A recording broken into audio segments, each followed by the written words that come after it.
segment 5, what is to be done? Never enough.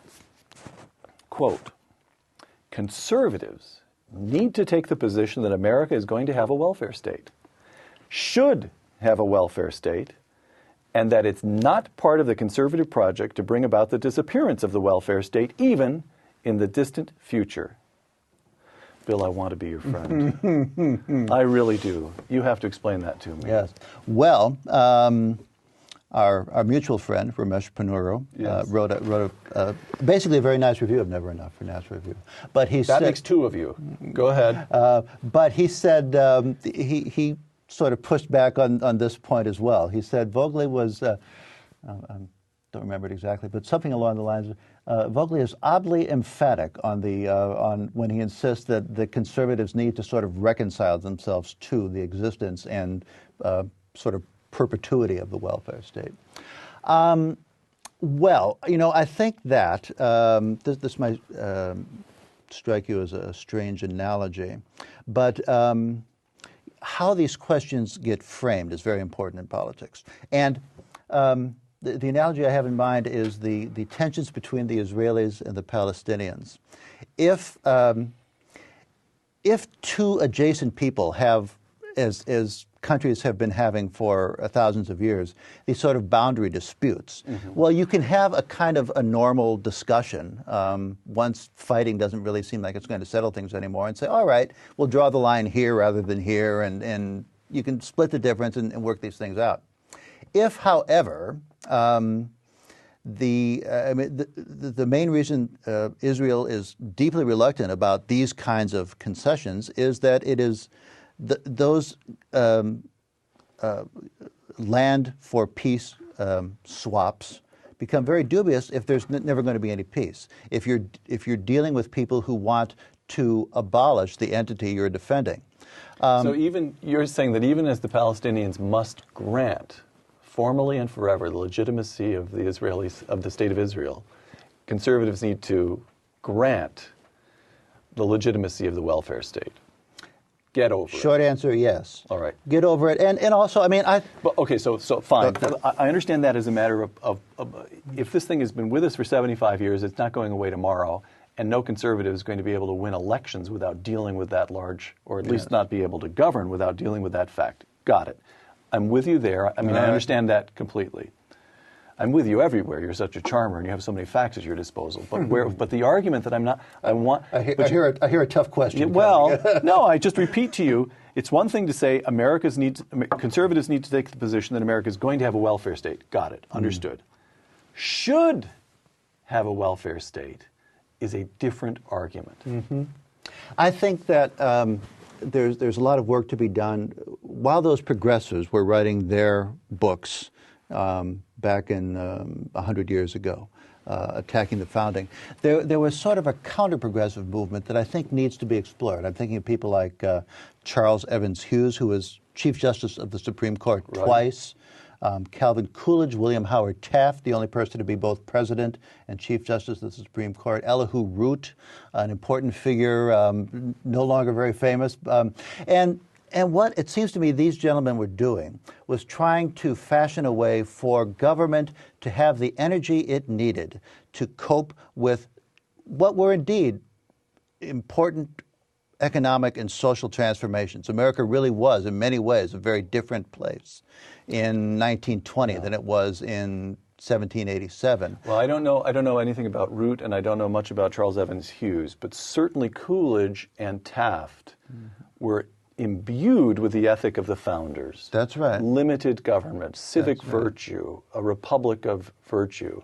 So how did they... But at the same time, as I understand it, and I'm working into this, at the same time I hope you're under contract for the next book, because this sounds fascinating. I think conservatives need to... among the things we need to conserve is this sort of effort to adapt the constitutional framework to the requirements of a modern industrial, or now what they're calling a post-industrial society.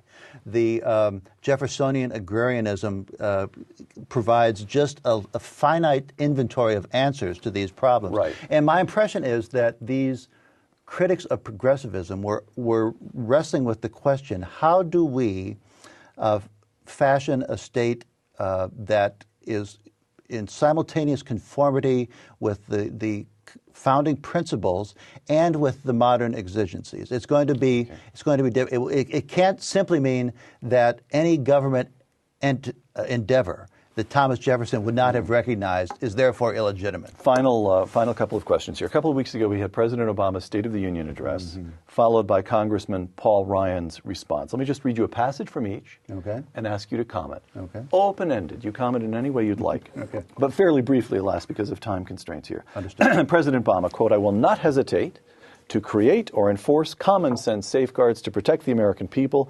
That's what we've done in this country for more than a century. It's why we passed reform that finally prevents the health insurance industry from exploiting patients." Close quote. Health reform to protect Americans, common sense safeguards. What do you make of all that? Well, I think that the moment has passed.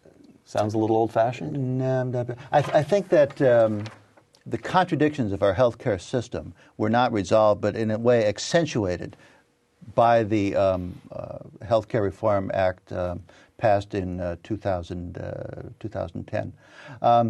And so I think that our healthcare system is still a house divided against itself that cannot stand. It's partly centralized command and control, partly market-based. He's creating a crisis, not ending one. I think he's... Every question that's been put off has been put off in a way that it is hoped will make Medicare for all or a public option the inevitable response 5, 10, or 15 years from now. Congressman Ryan, their actions, the Democrats, show they want a federal government that controls too much and spends too much. This is a future in which we will transform our social safety net into a hammock which lulls able-bodied people into lives of complacency and dependency. We need to reclaim our American system of limited government, which has blessed us with unprecedented prosperity and has done more to help the poor than any other economic system ever designed, close quote. He's driving Republicans right over the cliff. Is that right? No. He's resisting the welfare state to which Americans have grown accustomed?